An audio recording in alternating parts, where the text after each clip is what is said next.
Right, we're going to start with Manchester United. Jamie, there's been a development on Marcus Rashford. Tell us. We're talking about Marcus Rashford for a change in this transfer window, yeah. We understand that Marcus Rashford's preference is to join Barcelona. As we saw with the dual Dani Olmo thing, it's very complicated with Barcelona at the moment in terms of space for salary with outgoings. They've not formalised their interest yet. Borussia Dortmund have engaged with Manchester United over terms of a loan deal just in case they proceed with a move for him. AC Milan, it seems, have now turned their focus away from Rashford and are solely focused on the Kyle Walker deal. Not that they're comparable players, but Kyle Walker is occupying most of their attention at the moment. But I think all options are still on the table with Marcus Rashford, right? Yeah, absolutely. I think that's the key, what Jamie said there. All options still on the table. We started January with tentative interest from West Ham United. So this is an interesting one. Sounds like it could even go down to the final week, potentially. And we're also told he could even stay at Manchester United. And let's face it, the result the other night against Brighton, the players haven't set the world alight, and Marcus Rashford wasn't included in that. All right, he could stay at Manchester United. What about Alejandro Garnacho, Michael? Will he stay? Well, this is a really interesting one because it sounds like Antonio Conte is a big fan. And we know Antonio Conte is doing pretty well with Premier League signings so far, hasn't he? And he likes Alejandro Garnacho. Initial approach, which was just shy of £40 million, knocked back. But they are under the impression, this is a key here, they are under the impression they could potentially do business around the £60 million mark. Of course, we're going to go back into talking about pure profit. So let's see if there's going to be a compromise between Napoli and Manchester United. All right, OK, let's stay with United. There's so much to get through. Let's whiz through it. Jamie, they're linked with Patrick Dorgu from Lecce. How close are they to getting him? And if they are close, are they going to have to fight others to get him? They look as if they will have to, because there's a slight fly in the ointment here from Manchester United. Napoli are trying to sign Patrick Dorgu. They're prepared to sign him and let him stay at Lecce on loan for the rest of the season, which would obviously appeal to Lecce, you would think. An agreement is close, we understand, Sky Italy are telling us, between those two clubs. However, if Manchester United were to offer around £34 million, €40 million, that could change the dynamic. So this is one to watch. Okay. You ever been to Lecce, by the way? It's lovely. Lovely spot, Lecce. Thank you very much. Yeah. Antony, is he on his way out of United? Yes, Real Betis close to completion. A verbal agreement exists with no optional obligation. It's a straight loan. Formalities being concluded before he undertakes a medical. Let's not forget, he was signed from Ajax for around £85 million in the summer of 2022. There's a key here, though. His contract is up, yes, in 2027, but it includes the club-held option of a further year. We're hearing this more and more with deals and contracts now, and with reason. It was a huge transfer. He needs a fresh start. Hasn't totally worked out. And, of course, Ruben Amorim needs some players in as well. Well, it's the Manchester clubs to Italy. Very, very close, Mike. We've talked about right-backs and transfers from AC Milan all January, and it looks like Kyle Walker will be off to Manchester City, which ends a great association with Manchester City Football Club. He's pretty much won everything, hasn't he? And he's expecting to travel to Milan this week to complete that loan move to AC Milan, expected to formalise their offer of a 6-month loan plus an option to buy him any time. So, I mean, it's a good fight. It's a good move for Kyle Walker, a good career move. There was talk about Saudi Arabia, wasn't there? There's talk about Emerson Royal, the right-back they signed from Spurs, heading to Galatasaray. But AC Milan are bringing in a right-back, Kyle Walker. If you'd said to me at the beginning of the season, Kyle Walker will be out, I'd say, no, he won't, because he's vital to City. Yeah. Are you surprised he's on his way out? Not massively, and I'll tell you the bit that didn't surprise me was, I'm sorry to bring this up, Michael, but, you know, when Tottenham really tore Manchester City apart a few months ago, which seems like a long time ago now, given the way Spurs are playing. Timo Werner went past Kyle Walker as if Kyle Walker was running through quicksand, and I just thought maybe he's not the player he once was, and I think he's still extremely important in terms of the leadership he brings, the experience he has. Bridgie alludes to the fact that he has won everything in the game, and I also think it's a bit sad that the club captain has to sort of, his career at Manchester City peters out this way. But I just think maybe he's not the force he once was, Kyle Walker, and as we've just alluded to, you know, everybody has their shelf life. And he might have lost his superpower, that was always his thing, you know. Hindsight, but maybe it would have been one, maybe looking back last summer would have moved on. But as I say, I think AC Milan's a great move for him. Really good move. Yeah, we'll wish him well. Now, could Arsenal sign a striker this window? That's a question we have asked time and time again. Well, Mikel Arteta was asked by reporter Gary Cottrell a bit earlier. 2 weeks left of the transfer window. Are you enjoying it? I love it. Do you laugh when you see Arsenal linked with half a dozen different strikers? No, I understand it happens as well in the summer, and I get a lot of people texting me, "You after him and this," and sometimes I don't even know what they're talking about. So I don't follow it too much. I have enough work to do with a lot of things, so I don't get too distracted with it. I keep being told on this show that Arsenal are working hard behind the scenes. Are you surprised they haven't actually been linked with anyone up top? I'll be completely honest, I'm not actually massively surprised, because I was at their FA Cup third round game when they lost in penalties to Manchester United, and I asked Mikel Arteta afterwards. Kai Havertz had a stinker that game, and there was a lot of attention on the fact that if they'd had a natural finish in that team, they'd have been out of sight in that game. They completely dominated the game, and I said to Mikel Arteta, do you think you need to go out and sign a striker this month? Has that changed your opinion, what you've seen today? And he just kept going on about how much he loves the players that he's got. He loves the squad that they've got. They've got so many forward players and midfielders who can all chip in with goals. And Mikel Arteta, I think I get the impression, he's cut from the same cloth as Pep Guardiola. They can be quite stubborn, these guys. And Pep, for years, seemed as if he was allergic to signing a striker. And eventually he went and signed Erling Haaland, and the rest is history. I wonder if Mikel Arteta is like the same, that he's almost doing it now. Look, I'm going to show you that I can make it work with the players that I've got at my disposal. But if they had an out-and-out finisher that day, and many games in recent history, then I think Arsenal would be in a much better position than they are at the moment. I'm being told you've got an update on Arsenal, Michael. Well, we are talking about Arsenal strikers, and I'm looking at it, and I'm looking at Bukayo Saka. Right, OK, let's get to Manchester United. And is another club trying to swoop in on Patrick Dorgu? United are interested in him, but Napoli are now trying to sign him. Napoli are preparing to sign him and let him stay on loan at Lecce until the end of the season. An agreement close. However, if United were to offer around £34 million, it could change the dynamic. It's our understanding that United officials are due in Italy to talk to Lecce about Dorgu and Napoli about Alejandro Garnacho. Flex, on that news, what is your reaction to that? Does that indicate that Garnacho could potentially be on the way in this transfer window? I think it's the last week or so. There's been a lot of news about Garnacho and reports linking him to moves away, and it seems like the line from the club has definitely been that they're not actively trying to sell him, and players aren't actively trying to leave. We know the Marcus Rashford situation, but I think it's a real possibility that Manchester United would look at a substantial/significant bid if it were put on the table for Alejandro Garnacho. I think if you're looking at Napoli, they now have the money through from the Kvaratskhelia deal, so there is money there to be spent. And if you're looking towards Chelsea, which we'll talk a little bit about later, they've also got money to spend as well. So I think it'll be really interesting in this window to see what happens with Garnacho. Manchester United, of course, with the PSR situation, that would represent 100% profit, which they could use to reinvest into the squad. But can they guarantee a replacement for Garnacho in this window? One that is of suitable quality, that is part of Ruben Amorim of squad of what he would like the squad to look like. That's a different ballgame, because you can't be letting Alejandro Garnacho go. You've already let Antony go.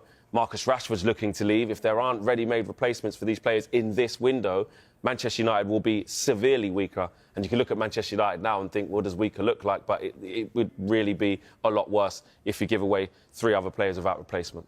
In terms of incomings, Olivia, Patrick Dorgu is clearly a name of interest to a number of clubs now. Why do United want to try and sign him? Yeah, as we reported upon Ruben Amorim's appointment, that sort of left wing-back role has been circled as the sort of priority position for Manchester United, and was the one transfer highly likely to happen in this window. Patrick Dorgu is one of a number of options United have been looking at. The Denmark international is more affordable than their other top options, such as Nuno Mendes and Milos Kerkez. Just 20 years old and has earned rave reviews from those who've watched him regularly over in Italy. Amongst Serie A defenders, he ranks first for opposition box touches and second for shots taken with 34, you can see at the bottom there. So clearly a threat going forward. He's versatile, can play on either the left or the right. He has pace to burn, making him suitable for those wide roles in Amorim's system. Defensively, he is reliable, but needs to further develop his overall defensive skills. Strong in tackling, ranking 10th in the league for defenders this season, but it is behind in interceptions there, 35th. In summary, Dorgu is already demonstrating his potential in the competitive environment of Serie A with Lecce. But with continued development and refinement, he looks set to become a standout defender in those years to come. I mean, Flex, with those in mind, looking at those stats you can see there, is this a situation where you feel like United are going to have to pay up, especially with Napoli also being interested? Is it a case of paying up and getting their man, or from those stats you feel like you need him?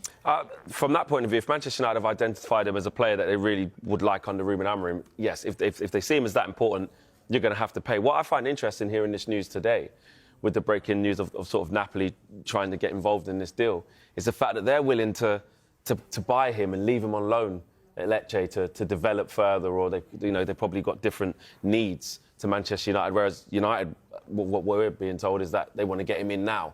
So very interesting how they see it as development. You can stay in Serie A and work on your game, and Manchester United saying, get here now, we need help. But if they want their man, Livia, absolutely, they're going to have to pay for him. And I think now Lecce clearly have the leverage there, because there's two clubs interested in him. Manchester United clearly in big need of reinvestment into the squad and to kick it on. And they know that. So now that price, and if Manchester United procrastinate on this and take a while, that price is likely to keep increasing. And Dan, where do we stand with Marcus Rashford? He's not played for Manchester United for more than a month now. Do you think he'll be on the move this month? Time's ticking now. I think it's really complex when someone's got as high a salary package as Marcus Rashford has got. We know some of the other leagues who may want to bring in this type of player, they don't have the wage structures that would enable them to pay a high proportion of Marcus Rashford's wages. He's almost in limbo at the moment, and it's always difficult when a player's kind of taken out the firing line, like Marcus Rashford has been at the moment, whether that's a joint decision or whether that's a club decision. We're seeing more and more players that are perhaps moving away are taken out in the January market and will either be sold, loaned or reintegrated in February. But with Rashford, I almost feel like Manchester United could do with him playing right now. Whilst he's not there, you feel like his value is almost depreciating. I get that if you go, Manchester United's ideal world would be he'd go out on loan, do well, and then they'd be able to get a high transfer fee for him that would act as pure profit. But whilst he's not playing at the moment, I don't really feel like that does Manchester United any favours. And I certainly don't think it does the player any favours either. I know he's training alone and he's working on keeping himself fit, maybe with a mind that if he doesn't get a move, he can reintegrate himself into Manchester United. But I just wonder, Flex, how... Has it gone too far now for him to be able to reintegrate himself? I think when you say about, who does it really help with it being in this situation? Of course, you look at Manchester United, say 13th in the Premier League, not playing very well. Surely you need Marcus Rashford. But I think Ruben Amorim's plan and vision is much bigger than that. He's basically saying if a player has come out and said, I need a new challenge, and how can I build with this player? What am I showing to the rest of the dressing room that I'm willing to work on a player, give minutes to a player who says he essentially is not in this fight with us. His mind is elsewhere. So I think Ruben Amorim's principles are, it's a difficult decision to make, and if you lose in football matches, it doesn't look like a good decision, but I think his principles are, I need to establish and ascertain who is with us and who is not. And Marcus Rashford has said in an interview that, he's ready for a new challenge. So that made it quite easy, I think, for Ruben Amorim to stand on that hill. Yeah, Flex, we understand that Rashford's been doing additional training sessions at the club's training base. Yeah. Do you think the fans would welcome him back if he was reintegrated into that side? I think look, at Old Trafford, the match-going fans always want to get behind the player. So I think yes, but I do think there would be a feeling amongst fans that Marcus Rashford would have to prove pretty quickly that he was in the right frame of mind, the right feeling to produce, and of course, football fans, we can change our minds like the weather. If you score loads of goals, yes, it's all forgotten. And football can change very, very quickly. But I do think if he does stay, he would have to show and demonstrate, not just through the best form, but just the application that he's willing to stay and be part of it. Could be a busy... Now, we discussed Marcus Rashford's future. What about Antony and Alejandro Garnacho? Real Betis are close to agreeing a deal to sign the winger Antony on loan, whilst we're told Garnacho has not been actively looking to leave in this window amid strong interest from Napoli, Chelsea and 3 other clubs. Meanwhile, Manchester United will consider loan offers for Tyrell Malacia in this window. Flex, United fans want an incoming. Do you think we could see that in the form of a left-back from Lecce? Yeah, Patrick Dorgu is a 20-year-old left-back. He spent time playing at right wing as well this season, quite versatile. And in terms of the profile of player that Ruben Amorim would be looking for, combative, powerful, obviously has the fitness to occupy a full left flank single-handedly. It fits profile-wise, it fits age-wise. A lot of work to do. He's a young player. He's made 4 senior appearances for the Danish national side as well. So one for the future, but especially one for now in terms of coming in and starting the Ruben Amorim era off with his first signing. And it's look, the left-hand side for Manchester United in terms of the wing-back position and right wing-back, but Ahmad's shown some good versatility there. But especially at left wing-back, it's been a real problem area for Manchester United, as have many other positions, but especially there. All right, Lynn. Sorry.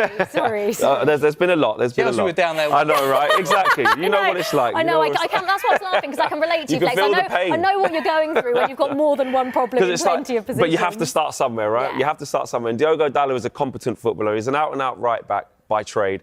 He's been playing at left-back at times last season, but left wing-back he's just really, really struggled and just does not fit with what Amorim's trying to do. So I can see why Patrick Dorgu would be of interest to Manchester United as the first signing potentially under Ruben Amorim. And Liv, will you be laughing if Alejandro Garnacho becomes a Chelsea player? I'd actually quite like that. Yeah. No, it's a difficult one, because I can see why Chelsea would be interested in a winger.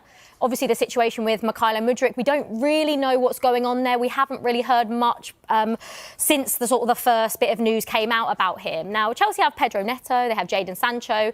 I think there has been questions sometimes about Alejandro Garnacho's attitude. He has been left out of the squad because of that. Now, I think what's interesting is Noni Madueke is also Chelsea's other winger.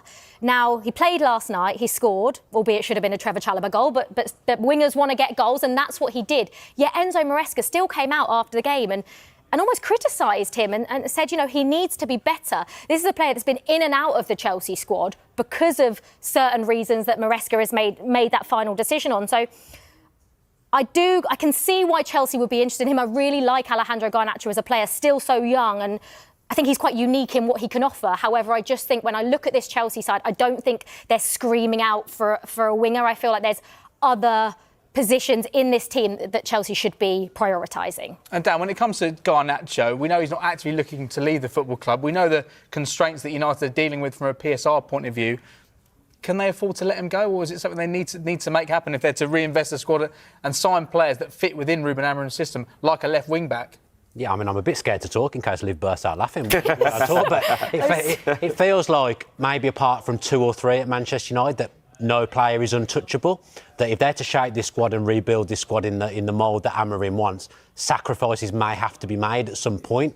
And Garnacho is a fantastic player. He's got a lot of excellent attributes and he's had some brilliant moments in a Manchester United shirt. But I don't think he's quite at the Ahmad level in terms of being untouchable at Manchester United, where they wouldn't entertain it. And if someone offers enough money, and Manchester United could then say, getting a wing-back that suits the system. Like Flex says, they've got to do it slowly in stages. They're not going to be able to just bring in 5 or 6 players in one window and shape a squad in the way that Amorim wants. So if Garnacho going was to offer the flexibility, because realistically, where does he fit in the way Amorim plays? We know he wants to play with those 2 number 10s and wing-backs. I don't think Garnacho is either of those things. So I think if the right offer comes in, I certainly think Manchester United would entertain it and would probably be right to, even though I think he's a good player. OK, we've got a little bit more breaking transfer news for you now. Motherwell rejected a bid from Udinese in the region of £2.5 million for Lennon Miller. It does not meet the club's valuation for the Scotland midfielder. Now, if you're just joining us, Aston Villa have signed fullback Andres Garcia from Levante for an undisclosed fee. On the way, Jamie Carragher says Arsenal won't win the title unless they sign a striker. Is he right? We'll discuss that next. Gave him a headline. It certainly has been a headline ever since he said that. First of all, what did you make of a manager saying that? Would you have ever said about any of your team, even in the utmost frustration, I think this is the worst team in the history of the football club? I hope not, but I mean, I've done plenty of similar things equally as bad, and I'm pretty sure now he regrets it, because to be fair, I think that to be fair, to say this is the worst team, you have to go back a long way. Manchester United is a club with a massive history. They've been in the second division a couple of times in there. They might not have been very good teams either. But I think what he's trying to point out is that he's not really too happy with the team that he's taken over and the quality of the players. So I think he's certainly having a dig at them. And I've seen a few players on the TV in the last couple of days, pundits who've been players, all saying something which I would totally agree with, that if I was one of the Man United players, I don't think I'd be too happy with the manager coming out and saying that you guys playing in this team are the worst players that Man United have ever had, so he might have given himself that little bit of a harder job to get them back on board, because they certainly won't have taken it kindly. And neither, to some extent, will the new owners of the club, who are doing their best to put money in and make a change. You can't really complain that Man United have not tried to build a team, that they've not tried to put a team together. Unfortunately, it's not gelled, or maybe the players haven't quite been the right ones as yet. But that's life as well. When that happens, you have to get on with it. You can't every time you get a group of players together and there's one or two in there that you don't think they're not 100% for me, you can't just replace them and bring others in, because you're talking hundreds of millions to get the players of the right quality. So what we saw yesterday was players unhappy on the pitch again, and again the continued discussion about the way Ruben Amorim sets up, and he reiterated there, he will not change and we are going to suffer. So we've seen 11 Premier League games now. We covered the first at Ipswich, we covered the one yesterday right the way through to Brighton. They've yielded 11 points. Erik ten Hag's last 11 games got 6 more points than Ruben Amorim. So where are we with what he's trying to do with the players he has available, Michael? Not much further on than right at the outset. I think we all gave him a bit of grace to start with, because you're changing your formation. A lot of these players hadn't experienced it. We'll see the first clip from that Ipswich game here, and lots of players came out afterwards saying it was very different. We're going to take a little bit of time to understand it. However, 70-odd days now he's been in charge, 15 games. It's plenty for players that are at the top of their profession, really. Premier League players, a lot of international players. They should really be grasping the nettle a little bit quicker than they are. I'm seeing no real improvement. Let's just have a look right from the outset here. I mean, if we look at the formation, this is when the goalkeeper's actually getting the ball, but that's the back three. Then we've got the 2 midfield players, the 2 wing backs here, and then you've got this almost like the 2 number 10s, the 2 attacking midfielder players, and the 1 attacker. So that's in general what he wants to play. And there was a lot of confusion in this first game against Ipswich. This is early on in the game. This is when it really worked. The ball ended up in the back of the net. And what we also know is that he likes 4 players in the box, wide players, one of the attacking players and the attacker, and then almost somebody that's going to sweep up on the edge of the box. Now, let's fast forward to yesterday against Brighton, and some of the old problems, let's say, or some of the problems that don't seem to be fixed, Roy, are resurfacing. Now, if I just point out the back 3 here, this is the back 3. So Yoro's gone into midfield, almost picking up his man. Soon, De Ligt will go into the midfield, picking up his man as well. And here's your 2 wing-backs that have been penned back by the high, wide men. Now, let's just clear that a minute and just slowly move it forward. Where does this go? How on earth can one long ball come from here into here and give Brighton a chance? We'll just move it slowly, and it's mainly De Ligt's role in this, because this is the area, isn't it? Yep. What if you were coaching this side? Where would you spot as the? Well, first of all, as a defender, if you stop it there, you've got to accept there's no pressure on the ball. He's got all the time in the world. He sees everything going forward. He can play the ball forward wherever he likes. Wherever he wants. He could play it into here if he wanted to. He could certainly play it over here across the player. Or, more importantly, he can play it where you don't want it. Behind your defence. Exactly. So the first thing is we're talking about marking distances. He's got to get his marking distances right. He's got to be aware that the long ball can come and make certain that if it goes over his head, he should be first to the ball. But I think that De Ligt in this situation should also be thinking about that space there.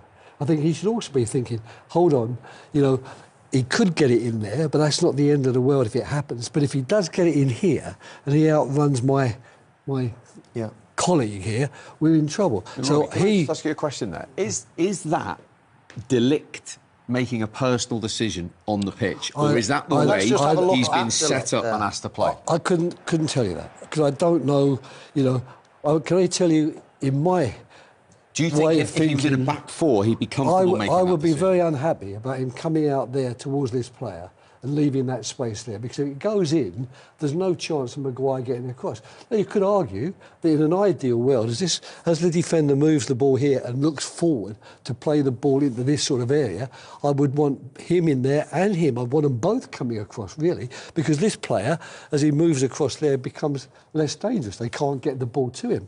But I think, and I see it very often in a lot of games today, defenders, you've said about Yoro coming out there, well, you can get away with that because you've still got 4 defenders behind the ball. But you can't afford now for him to start coming out as well, because you've just opened up this space where if the player on the ball is good enough and can get the ball in there, and he hasn't got his marking distances right, it's a goal. Yeah, because as you're talking about, I'm thinking to myself, these are the two centre halves. Now, virtually, he's on it. I don't think that these wide players, I don't think that Amorim is thinking, right, these wing backs, he doesn't necessarily want them playing as full. He doesn't want at home five defenders in a So is back five. Is that them not grasping the message, or is that credit to the opposition? I think it's Manchester United not grasping this way of playing. I mean, look, the ball is halfway. Here's the ball here, Steve. The ball is halfway. He's still moving forward towards this man. That's half of it. That's not even the danger. This is the danger. And you know what? If that ball does come in to this man here, he's got plenty of time. If he was starting here, he's got plenty of time to see it and get to it, or let his man here. Yeah. There's lots of options. Let the midfield player go. It's the lesser of the evils. Yeah. But, I mean, astonishingly, the ball, it's not even difficult place. This is an easy ball. Everybody will say, oh, look, what a great assist, what a great ball. Knocking it into acres of space and just, chipping it over the back four, or the back three, I should say, is it's not hard what teams are doing again. It's not complicated football that's getting teams in against Manchester United at the moment. OK, so the big question, I'm fascinated by this, from a coaching point of view. He's walked in mid-season to a group of players that aren't his, but he knew that when he took the job mid-season. In all your experience, when you've gone into clubs and inherited players, and you may have a way you want to play, which he quite clearly does, and you've realised, I don't have the tools to do... Have you tweaked? Have you changed? He's saying he won't, because every game as a manager, he's played a back three since he started managing. So what do you make of his decision to say that he won't change with this set of players, to persist trying to get the message across? Well, I don't know that you can do that, because, I mean, the whole thing about being a coach or a manager is winning games and getting results, and you can't just, suggest that my philosophy is more important than the team getting points and winning games. You've got to understand that is an important factor. But I've got to say, I don't think, as we've analysed that goal, it's whether you've got a back three or a back four. It wouldn't make any difference if people were making those very clear, in my opinion, wrong decisions in terms of their basic defending. That is, the 1v1 and the marking distance of Mazraoui, the position of De Ligt coming out of the back four when he shouldn't be coming out of the back four, even Harry Maguire. If I asked him, I'm sure he'd say I could have come across a bit. He wouldn't have got. So you're saying that's not down to any confusion by us being playing a back three instead of a back four? I think that's just a question of basic knowledge of defending. It's the same principles in a back four. Absolutely, it's exactly the same principles. If there's no pressure on the ball, Steve, you don't end up running into midfield, whether you're a 3 or a 4. No, that's right. It's the same principles of defending no matter what. These are players that should be experienced, international players that are just making horrific decisions at the moment. I don't know why, in fact, I say at the moment, they have been for a long time. So is it just, I've tried to almost protect them in my mind, thinking, do you know what, they're all lacking confidence, changing managers all the time, surely they're better than they are. But now I'm starting to question, he's had 11 Premier League games, and Eric Ten Hag's last 11 games yielded 6 more points. And they changed because that wasn't good enough. Absolutely, yeah. And he's a new man, fresh ideas, fresh players maybe coming in the future. Something had to change. I mean, but they might change him as well in time. You never know. But I like what he says. I like his mannerisms. I like the way he's straight. There's a lot I like about him. But I'm even starting. I think Manchester United fans are starting to think, after all that time, you know, it's not that he's been here 2 minutes. As I say, 15 games so far, and you're seeing no improvement. Now, if there's no improvement, if he can't get any more out of these players, he's going to have to change the players.